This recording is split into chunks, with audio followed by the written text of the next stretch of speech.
నా దగ్గరికి 10 రోజుల క్రితం వచ్చారు. అప్పుడు వచ్చిన లక్షణాలు తలనొప్పి, జ్వరం, దాంతో పాటు మగతగా ఉంటున్నారు, నడవలేకపోతున్నారు, మెడ నిలపలేకపోతున్నారు అని వీల్ చైర్‌లో వచ్చారప్పుడు. అప్పుడు చూస్తే వచ్చిన రోజు కూడా జ్వరం 101, 102 అట్లా ఉంది.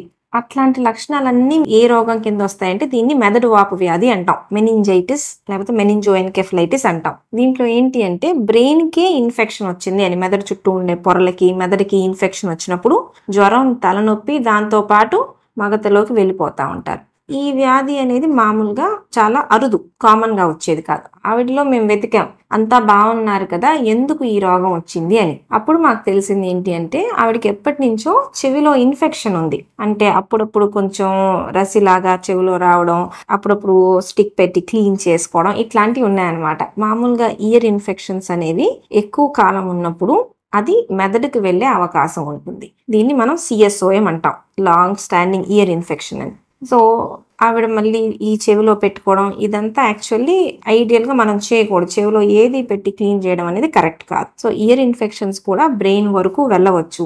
దీనికి మనం ఆవిడకి ట్రీట్మెంట్ స్టార్ట్ చేస్తే వితిన్ 24 hours నార్మల్ అయిపోయారు అనమాట. ఫీవర్ తగ్గిపోయింది, మాట బాగుంది, నడకొచ్చేసింది, అంతా ఇంప్రూవ్ అయింది. కాకపోతే ఎర్లీగా ట్రీట్మెంట్ స్టార్ట్ చేసుకోవాలి. ఇయర్ ఇన్ఫెక్షన్స్ ని మనం నెగ్లెక్ట్ చేయకూడదు. ఇప్పుడు ఆవిడ 10 days తర్వాత కంప్లీట్ రికవరీ వచ్చేసింది. ఎందుకంటే ట్రీట్మెంట్ కోర్స్ మొత్తం జాగ్రత్తగా ఆవిడ కంప్లీట్ చేసుకొని ఈ రోజు వచ్చారు.